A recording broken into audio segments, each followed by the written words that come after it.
Alright, well I guess I'm just in a Rust electricity mood today. Uh, Neighbors. Um, I wanted to show off a concept idea for a combination door lock. Um, I've put it all together on one wall here.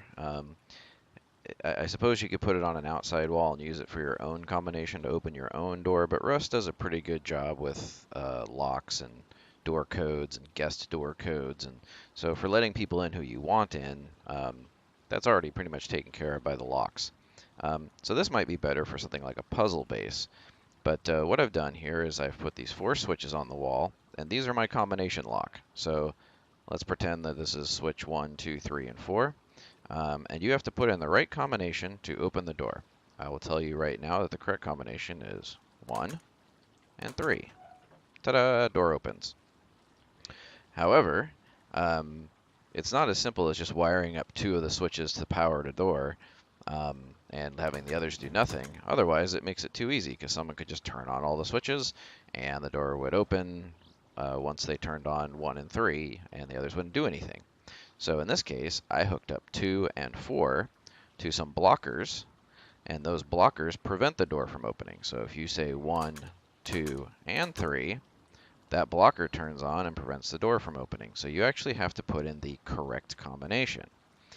Now, you may ask, if you're in the IT world like I am and do any type of development work, isn't this super easy to brute force? Someone could just sit here and solve your puzzle by just, you know, turning them on and off and on and off and on. And there's only, 16 combinations here, so that's pretty easy to figure out, right?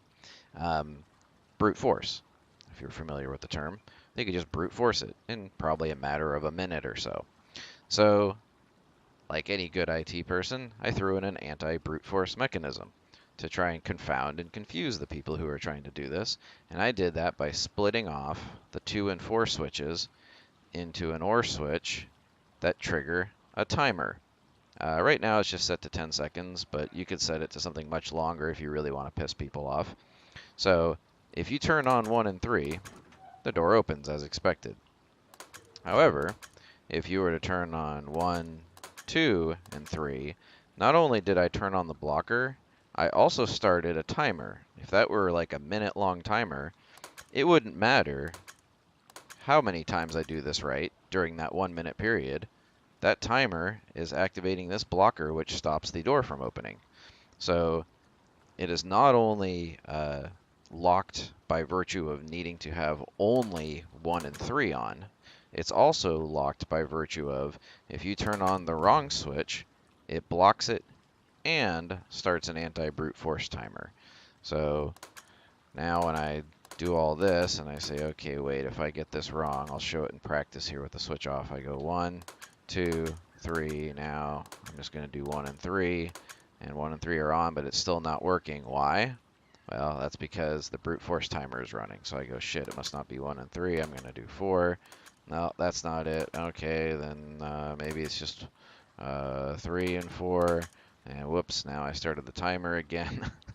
So you can see why, you'd have to try this for a while, or someone would have to know what the timer is. If they knew it was a 1 minute timer, they could just try every combination and wait for a minute between tries. But hey, at least that would take them 16 minutes to get through all the combinations, and it probably just frustrate them and make them go away. Even better if you had another timer for like a big garage door here with a bunch of turrets on it, then maybe they only have a couple minutes to solve this puzzle, and your brute force timer would prevent that from happening before they get blown to smithereens. So there you go. So not exactly a trap-based mechanism, more of a puzzle-based mechanism, but fun nonetheless. So here, let me step back so you can see it all. The splitters are just so I can get a bunch of different power sources. But there you go, 4 switches. The 2 correct switches go into an AND switch, so that when they're both on, they provide power to the door, but they have to make it through 3 blockers. The first blocker is a brute force timer. The second 2 blockers are the switch 2 and switch 4 blockers, which I used some branches to split out a little power to an OR switch.